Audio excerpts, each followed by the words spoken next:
Hello दोस्तों, स्वागत है आपका आपका चैनल भारतीय ज्ञान सागर में। और आज मैं आपके लिए लेके आया हूँ UP triple S C PET exam के लिए प्रिपरेशन रिगार्डिंग आप बचे हुए 10 दिनों के लिए क्या स्ट्रेटजी होनी चाहिए आपकी और किस प्रकार से आप अच्छा स्कोर कर सकते हो आप इन 10 दिनों की स्ट्रेटजी को तैयार करके।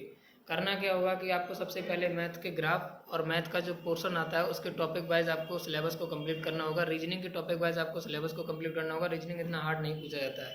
रीजनिंग में जो भी टॉपिक आते हैं उनको आप विधिवत तरीके से प्रैक्टिस करिएगा। मैथ के लिए आप ग्राफ को पर डे आप कम से कम 4 ग्राफ पर डे सॉल्व करिएगा।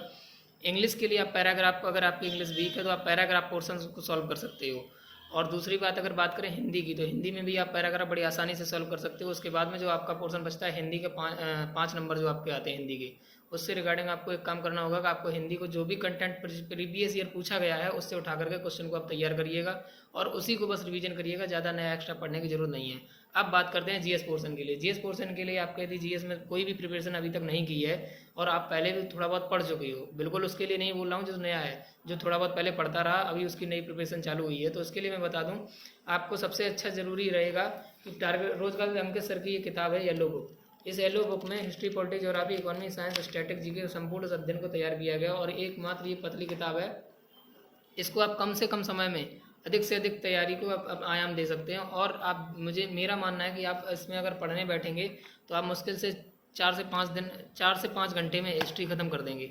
उसके बाद आपको कुछ भी नहीं पढ़ना है। दूसरे दिन आपको ज्योग्राफी पढ़नी है, तीसरे दिन आपको पॉलिटी पढ़नी है, चौथे दिन इकोनॉमी पढ़नी है, पाँचवें दिन आपको साइंस पढ़ना है। इसी पोर्शन को फिर से दोबारा रिपीट करना है। बशर्ते करना कैसे है कि आपका जो सिलेबस है पैट एग्जाम में जो भी लगा हुआ उसको आप टॉपिक वाइज लिख लीजिएगा और उस टॉपिक वाइज को इस बुक से सिर्फ उस टॉपिक को उठाइएगा और अध्ययन करिएगा।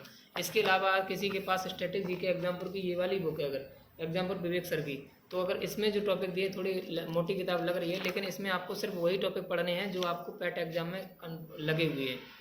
अब बात करते हैं करंट अफेयर्स के लिए। तो आपको मैं बता दूं, करंट अफेयर्स जिनकी अभी तक तैयार नहीं है वो सिर्फ किसी टीचर की या गाइडेंस में आकर के एग्जाम पर या मतलब किसी भी चैनल पर, मैं किसी एक रिकॉर्डेड चैनल नहीं कर रहा हूँ, आपके इच्छा अनुसार जो भी चैनल हो, अच्छा पढ़ाता हो, आपको समझ में आता हो, बहुत से टीचर हैं, या किसी बुक से आप प्रिपेयर करिए जिसमें आप जनवरी से लेकर के और अक्टूबर तक की जो करंट अफेयर्स आई है उसको आप तैयार करिएगा। और ज़्यादा डीप में नहीं पढ़ना है, पॉइंट टू पॉइंट पढ़ना है, क्योंकि जिसने भी डीप में पढ़ी है वो उसका करंट कभी नहीं पूरा हुआ है।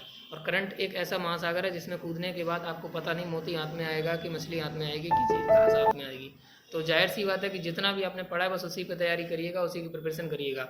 रही बात आगे की क्या स्ट्रेटेजी होनी चाहिए और विषयों को लेकर के, तो और विषय में आपका देखिए कुछ भी नहीं बचा है। मैंने आपकी जीएस का पोर्शन बता ही दिया है। History, polity, geography, economy, science हो गया, उसी में आपका स्टैटिक जी कंप्लीट हो जाता है और करंट अफेयर्स के लिए आपको मिल ही जाएगा।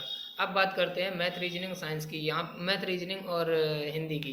तो मैथ, रीजनिंग, हिंदी का हमने आपको पहले ही बताया, वीडियो को बैक करके देखिए, स्टार्टिंग में मैथ रीजनिंग का बताया। उसके बाद में आपको स्ट्रेटजी होनी चाहिए कि आपको जो भी क्वेश्चन आता है सबसे पहले उसको अटेम्प्ट करिएगा। उसके बाद में अगर नहीं आता तो आप उसको बाद में अटेम्प्ट करिएगा या कोशिश करिएगा बाद में करने की। आपको टाइम मैनेजमेंट करने के लिए कम से कम दिन में या 2 दिन में एक प्रैक्टिस सेट अभी से लगाना होगा।